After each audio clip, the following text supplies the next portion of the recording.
There's only one name for this bug eye, Lazarus.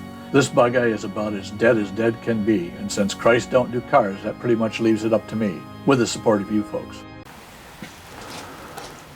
Okay, we're almost at the point of wrapping up all of these pieces to put this together. So one of the things I want to encourage you to do, though, is make sure you stick around for the very ending, because one of the things I'm going to do is I'm going to go over some of the mistakes I made. And you can learn a lot from mistakes, but you can't learn from them if you never see them and don't understand what happened in the process. So stick around, folks. So what I'm doing right now is this is the rusty mess that came out from down in this area.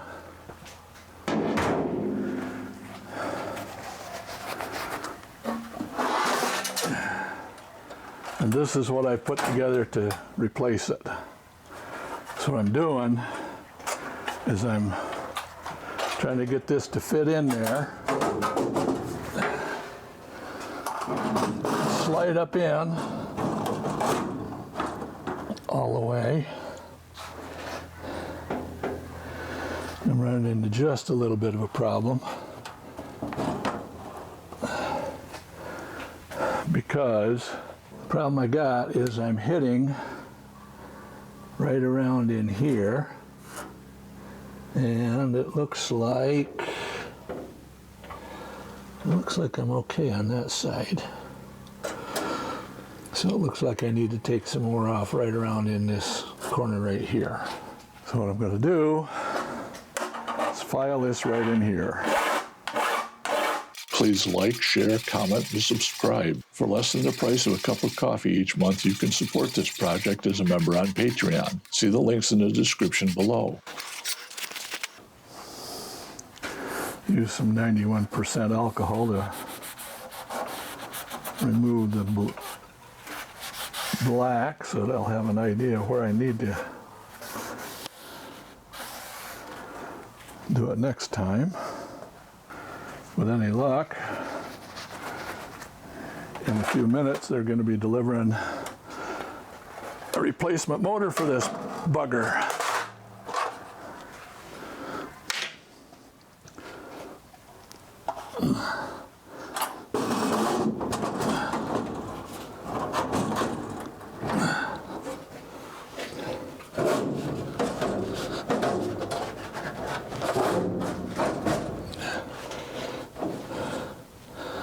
We are close.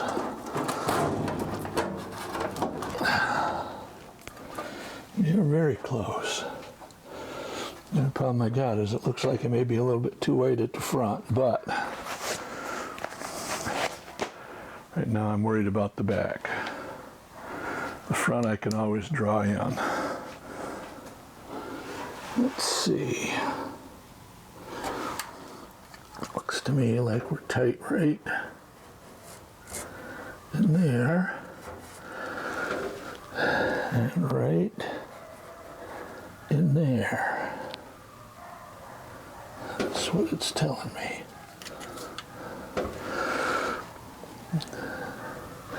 Yep, that's what it looks like to me. Those are the spots that are tight. Now, one of the other things I got to watch is this upper lip up here. I still have to grind down the bottom edge of the old part in the car. Clean that up before I try shoving this all the way in. Otherwise, this is going to get caught in there and I'm going to have a hell of a time getting it out. We've got ½ inch on that side. This side is tight, so between both sides we've got about 1/4 inch to play with. This right here, I'm going to have to work this and bring it up because it's not quite level with the rest of the sheet metal. But we're getting close. Getting very, very close. So I am going to keep on fitting this thing until they show up with the motor.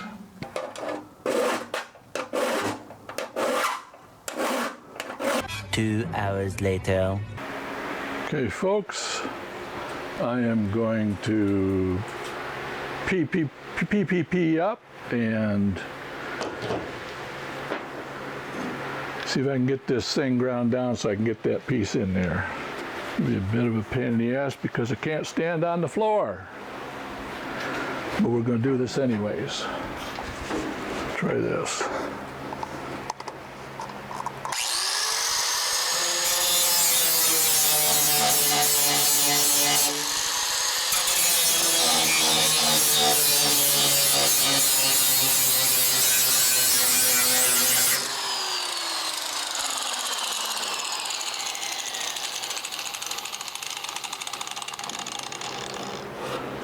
That feels close. Yep, still got some lip right in there, a couple of spots.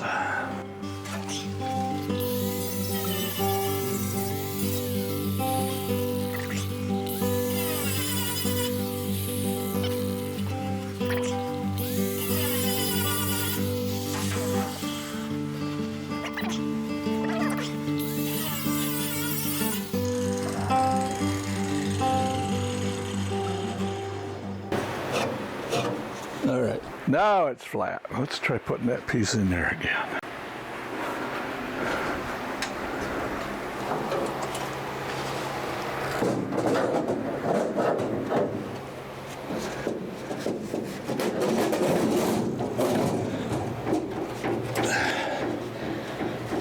That race right there is going to come up just a little bit right there.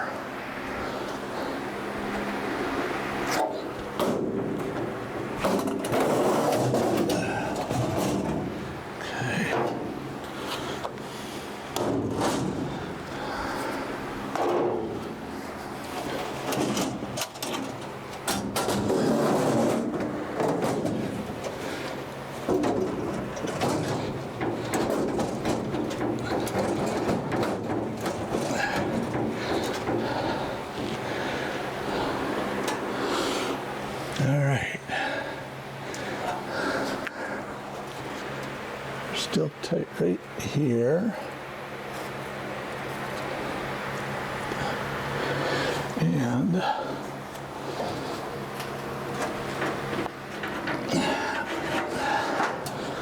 they're tight right here.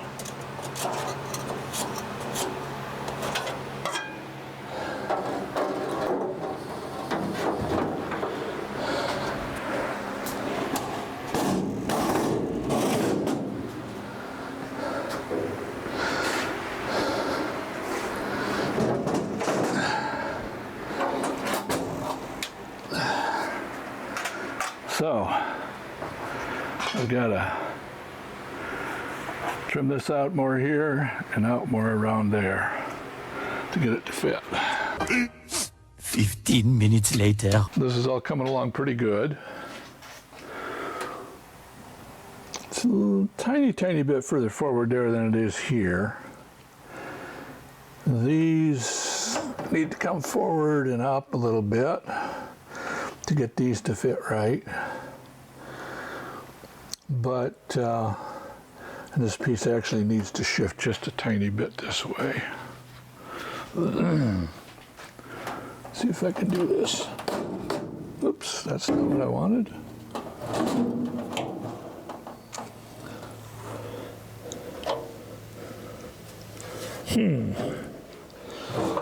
All right, well, anyways, it's getting pretty close to fitting. Still needs to come forward, and the front end needs to tip up. Forward, the front end needs to tip up like so.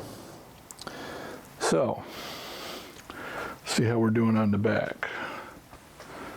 This needs to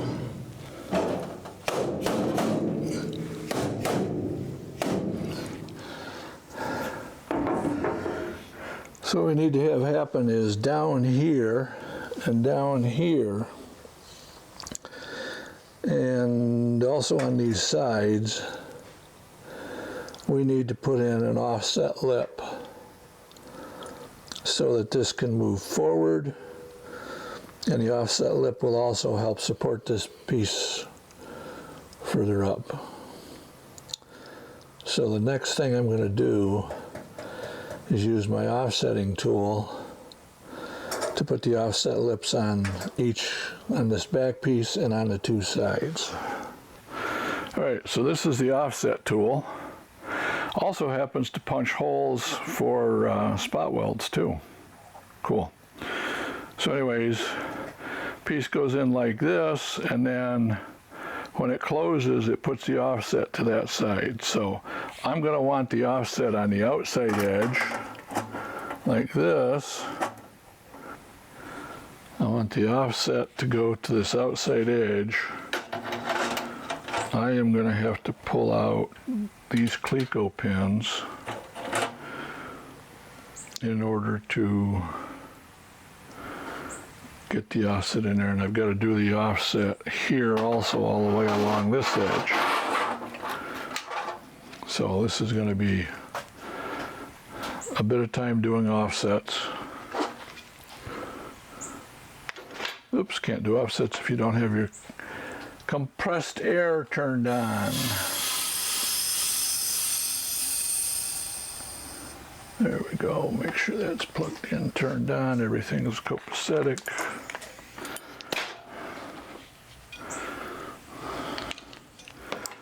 Need to put a couple of drops of oil down this thing. Make sure you oil your air tools. 4 drops should be enough. Oil daily. And if you don't use them on a daily basis, make sure you pull them out about once every month or so and oil them and run them a little bit to keep them good. All right. Let us get the, shit, what can I hit? All right, we'll hit these first.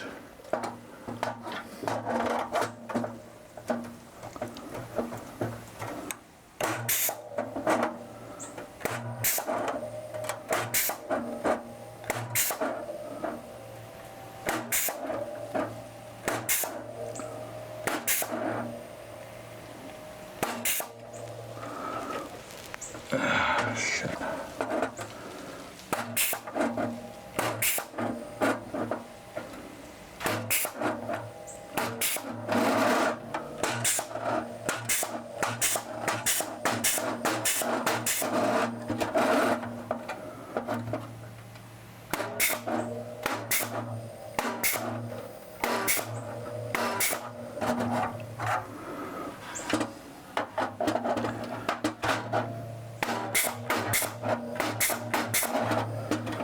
That's not pulling as good of a flange right along this edge right here. I am going to take out this part right here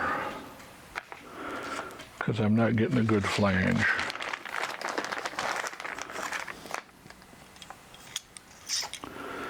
So let's go with this.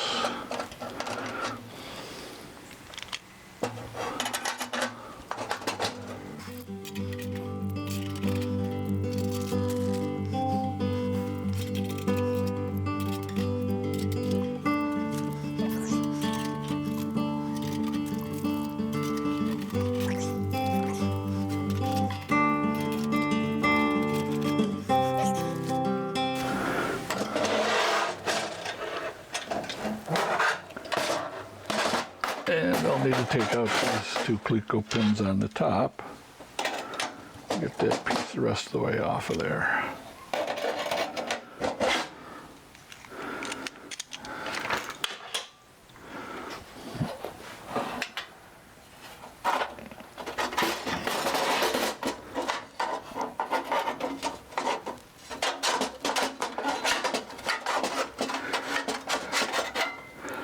There's that piece.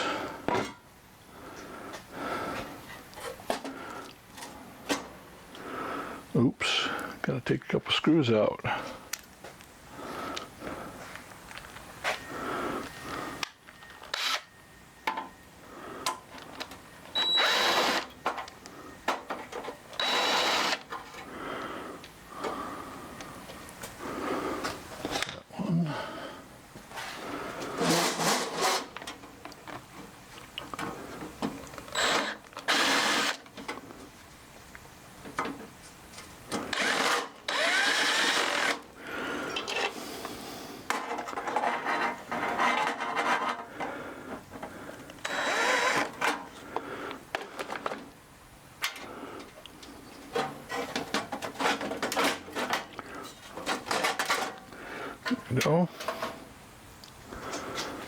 gets those two pieces out of the way. Now I should be able to finish doing the offset.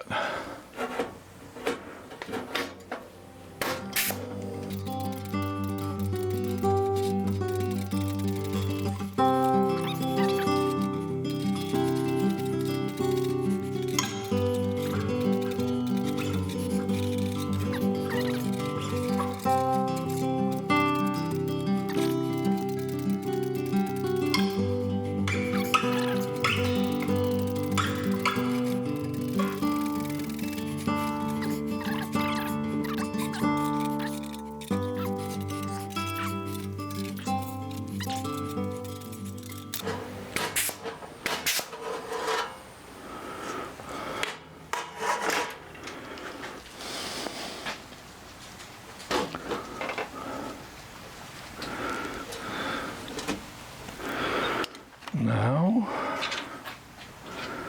I merely realign Cleco pins.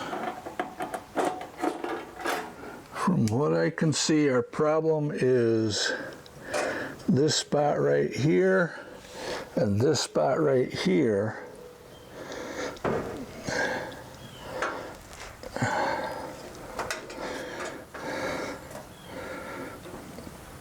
Need to come back this way on each side,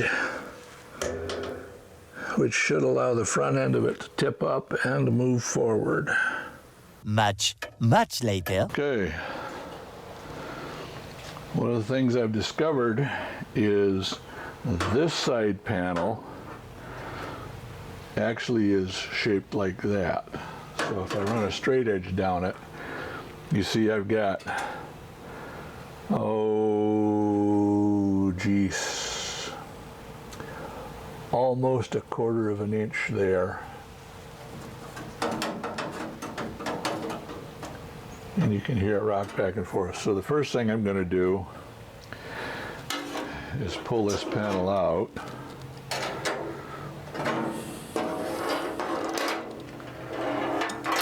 Ah, you stupid things.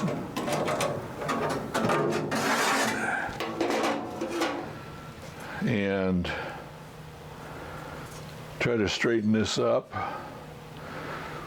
Not sure how I'll do it. What I really need is I really need to stretch this just a tiny bit in here, which will force those two ends. Stretch this a tiny bit in here, force these two ends out. See how it goes.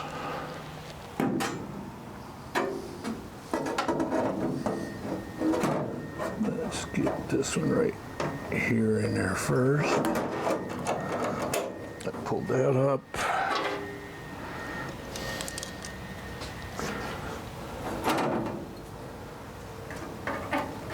Get that in there.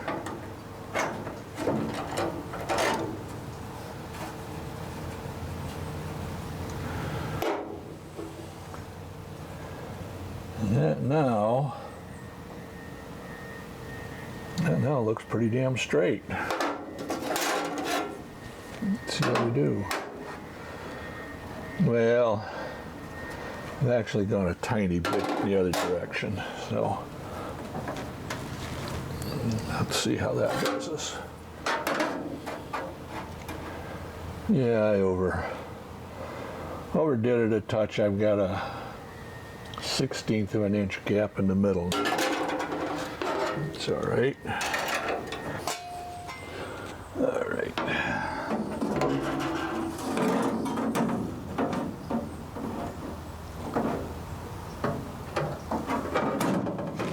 That one's good there.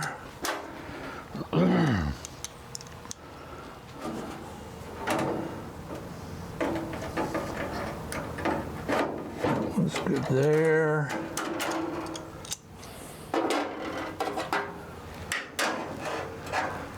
That's almost perfectly flat. I might have a 1/64 of an inch in a couple of spots. I'm calling that good. Next thing I got to do is these 3 Cleco holes are bad now because they had to pull in some. So I'll put a new one in there, a new one in there,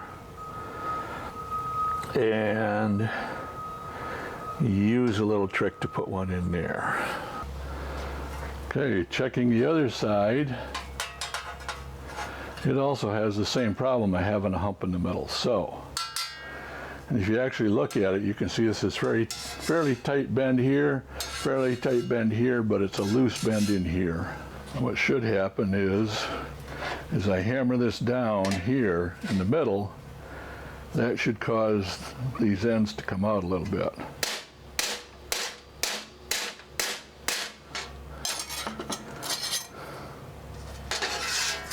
See what we got. See how this one lines up.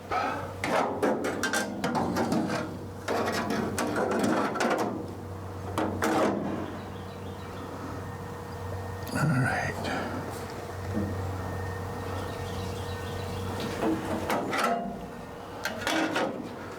This one hasn't had any holes drilled for clecos in it yet.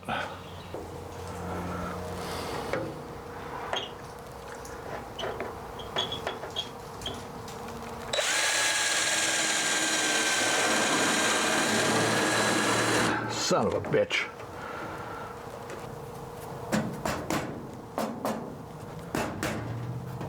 That stiffens up the front end quite a bit.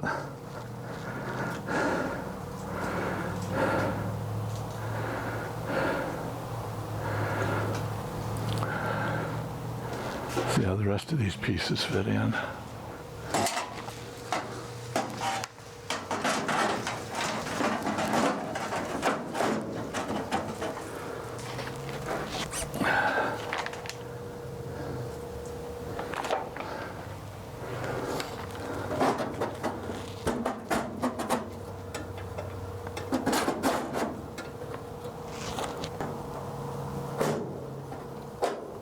One.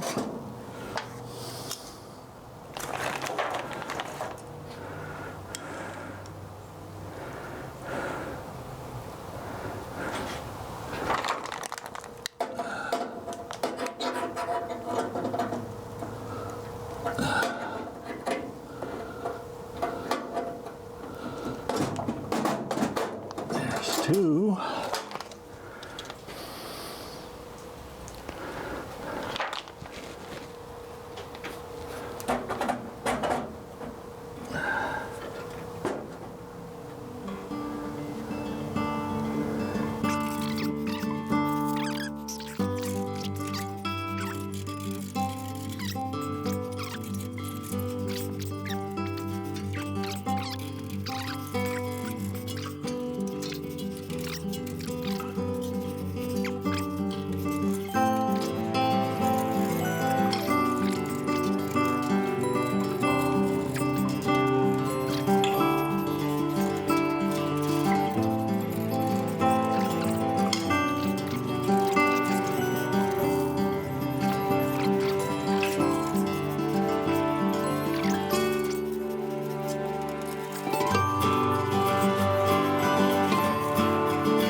The next thing I've got to do is punch all the holes in these pieces so that they can all be welded down. There's a little tiny hole punch there. I'll show you how that all works.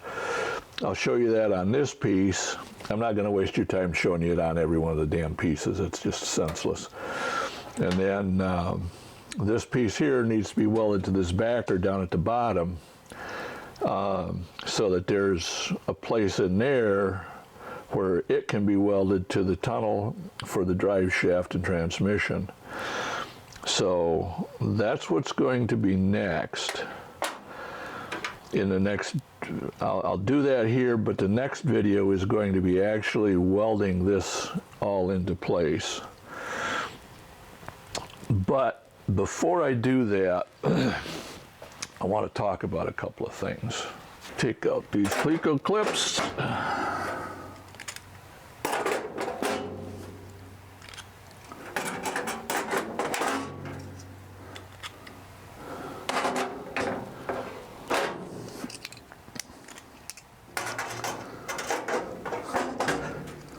Cleco pins, not clips.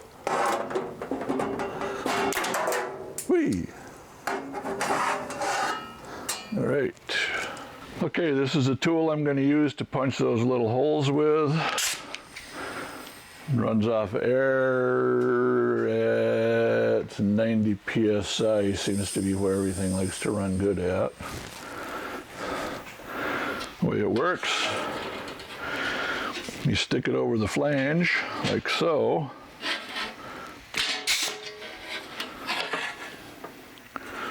And there's a little hole that it punches out. That one there is where I drilled for a Cleco pin. So you just run it down along the edge every couple of inches.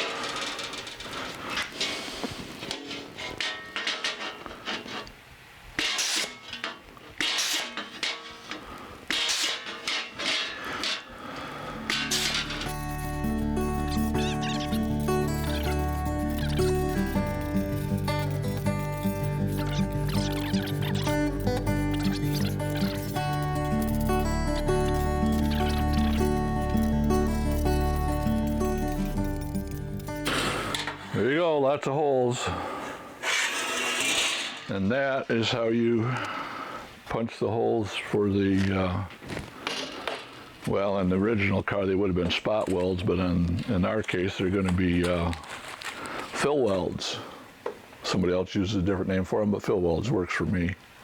Okay, so the brilliant idea I had was, I thought that if I took this original piece and measured all of these pieces up, cut them all out, put them all together, and made sure that this was the same width across and all of the angles were the right and all that sort of stuff, that this would end up being able to just basically slide right in. Well, I have since come to the conclusion that was a mistake. I think the better way to do this is make up each one of these side pieces first.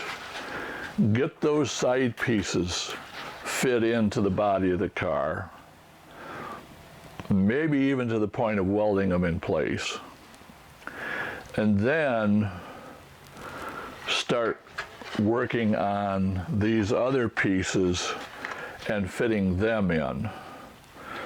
And the reason for doing it that way, like I said, you learn from your mistakes, is that once I was actually at the point of putting things in, it was like, okay, this bend was off by a 32nd of an inch. Well, a 32nd of an inch here at the bottom of it is not a lot. When you run out 18 inches, that 32nd of an inch turns out to be quite a bit. So the result is that I ended up having to go through off camera and do an awful lot of adjusting with rather large hammer in some instances, and get the bends tighter, get them more accurate.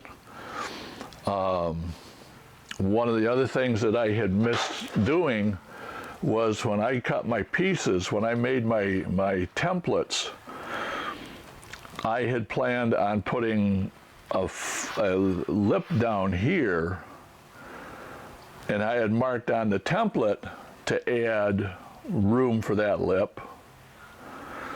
But when I cut the pieces out, I didn't leave enough room for that lip. So what that resulted in is these sides are about somewhere between an eighth of an inch in some spots and a quarter of an inch in other spots, shorter than I would like to have them in order to be able to put the punch holes in.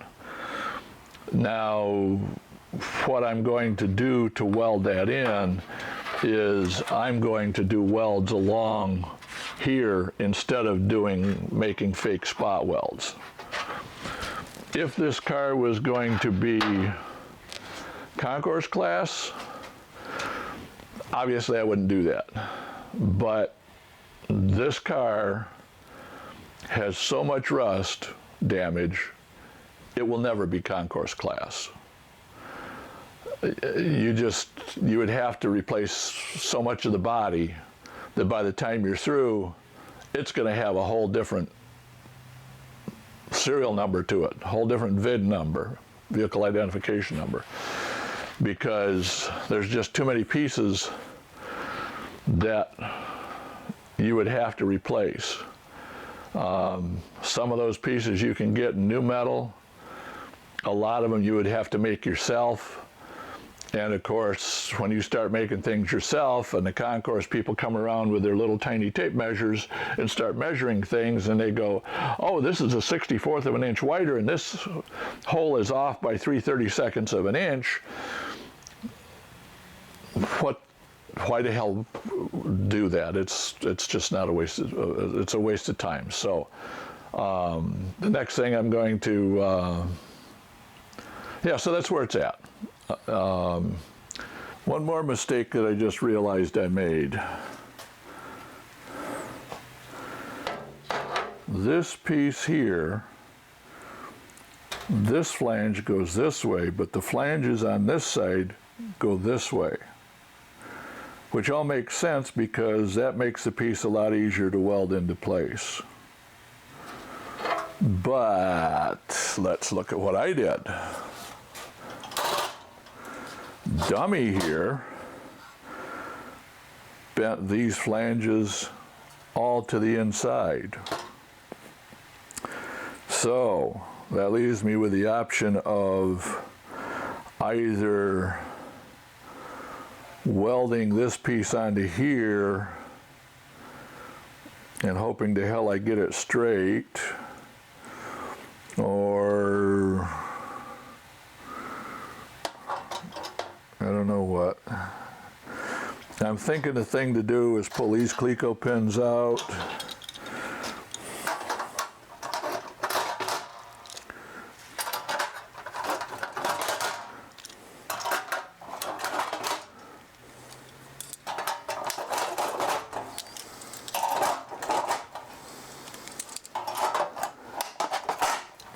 Like so.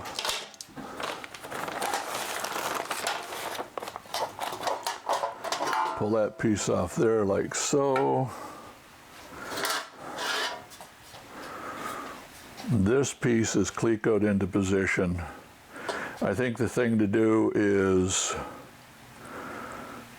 put this back in, hold it in place with the Clecos, drill a couple holes down through to make sure I get these side pieces set where they need to be in relation to this bottom piece here. And then put the Clecos in to hold the side pieces where they need to be. And then from there, just go ahead and pop the holes for the flange holes in here, weld it to this top piece, and then put it all together. Worst comes to worst, I've wasted a whole shitload of my time and about $25 worth of steel, and I'll have to remake these pieces. But shit happens, so that's where we're at. I'm going to put this back into place, Cleco it back into place in the car, drill these holes through on each side, drill through here,